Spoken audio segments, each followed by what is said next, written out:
అందరికీ నమస్కారం. Welcome to silver screen legends.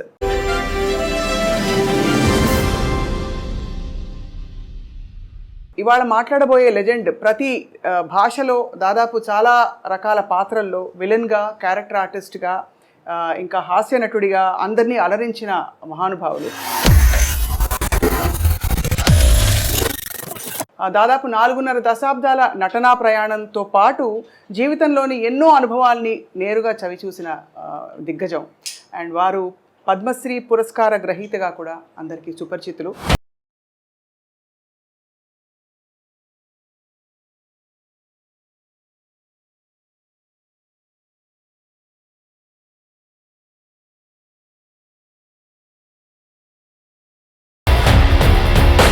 బుల్లితెరపై, అలాగే వెండితెరపై హిందీ, తెలుగు, కన్నడ, తమిళ ఇత్యాది భాషలన్నింటిలో కూడా అలరించి ఇప్పుడు 81 వసంతాలు పూర్తి చేసుకుంటున్న ఈ సమయంలో వారిని పలకరించడం మనందరికీ అదృష్టం.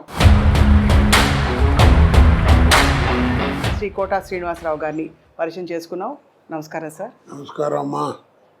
మీకు పుట్టినరోజు శుభాకాంక్షలు సార్. ధన్యవాదాలు. ఎలా ఉన్నారు సార్? నడుస్తుంది బండి.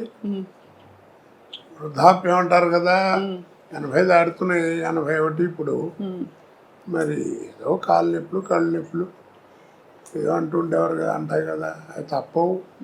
మా నాన్నగారు డాక్టర్ గారు, ఆయన అదే కంకిపాడు. అయితే మా నాన్నగారు దగ్గరికి ఎవరన్నా వస్తే నీకు ఎన్నేళ్ళు రానేవాడు. 50, 60 వస్తుందండి అని నా ఏదని చెప్పారు అనుకో, నీకు వైద్యం ఏది, ఏ వైద్యం ఏ వ్యాధికైనా చేయొచ్చు, కానీ నువ్వు 2 జాగ్రత్తగా ఉండరా అనేవాడు. ఏమిటరా అంటే, ఒకటి కళ్ళు, 2 కాళ్ళు.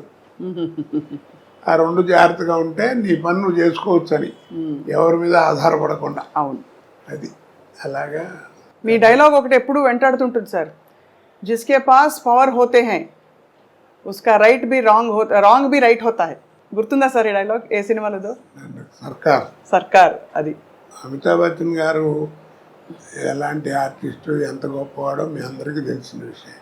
నేను చెబితే ఎగతాళిగా కూడా ఉంటుంది. అలాంటి ఆయనతో యాక్ట్ చేయడం అనేది సహజంగా ఎవరికైనా అదృష్టమే. అయితే ఫస్ట్ డైలాగు రామ్ గోపాల్ వర్మ గారు ఆయన ముఖం మీద ముఖం పెట్టి డైలాగ్ చెప్పి క్లోజ్ పెట్టారు. సరే, నేను డైలాగ్ కడక్కని చేపించాను, సింగిల్ టేక్ ఓకే అయిపోయింది. రాముజీ అన్నాడు ఆయన, అమిత్జీ అంటే వచ్చాడు ఆయన. Perfect selection for this character sir, are you from stage అన్నాడు నన్ను. అంటేను నేను I acted for on the stage for 25 years sir. Yes, that potentiality I'm seeing you అనగానే వాళ్ళ అబ్బాయి కూడా అక్కడ ఉన్నాడు, ఏదో ఫోన్ మాడుతూ పక్కకి. అమిత్ అన్నాడు, అప్ప అని వచ్చాడు. Is Mister Srinivasarao from Hyderabad. It is a great privilege to you to act with him అన్నాడు. అది నాకు అప్పుడే సర్టిఫికెట్లో అనిపించింది. అబ్బో, అవును, ఆయనతో మాట అనిపించుకోవడం మాటలు కాదు కదా. అలాగా ఒక ఇది. అలాగే రజనీకాంత్ గారు, అందరూ మీ పాత్రల పరంపర ఎవ్వరూ భర్తీ చేయలేకపోయారు సార్. ఇప్పుడు అమితాబ్ బచ్చన్ గారి ప్రస్తావన కూడా ఎందుకు తీసుకొచ్చామంటే, ఈ మధ్య ఆయన కల్కి సినిమాలో చూసాం. అక్కడ కోట శ్రీనివాసరావు గారు ఉంటే బాగుండు అనిపించే విధంగా అంటే మీరు ఒక పాత్రలో ఉంటే బాగుండు అని అయితే అనిపించింది చాలామందికి. ఇప్పుడు ఇంకా యాక్టివ్గా యాక్ట్ చేస్తున్నారా సార్? చేయటం అంటే ఇప్పుడు నీళ్ళు ఎక్కువైనాయి, మధ్య బలతం పడిపోయిందమ్మా. టాలెంట్ ఎవరికి అక్కర్లా. ఇప్పుడు హీరో అప్పుడంటే ఆ రోజుల్లో టాలెంట్ ఉన్న వాళ్ళే తక్కువగా ఉండేవారు, జాగ్రత్త గట్టిగా పట్టుకుని వాళ్ళే స్థానం పట్టేవారు. ఇప్పుడు ఏమిటంటే హీరో అంటే 40 మంది 50 మంది ఉన్నారు, కమెడియన్స్ ఎంతమంది ఉన్నారో ఎవరికి తెలియదు. అలాగా ఎవరిని చెప్పలేకపోతున్నాం. ఒక పద్ధతి పాడు ఏం కనపట్లా. ఇప్పుడు సినిమా ఎక్కడ లేదు, అంతా సర్కస్. పేతా సాంగ్స్ కూడా డాన్స్ చేస్తున్నారు.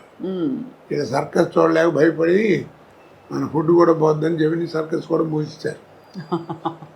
అలా తయారైపోయింది. క్వాలిటీ అవి పోయినాయి, ఆ కథలు పోయినాయి, అవన్నీ పోయినాయి. ఉమ్.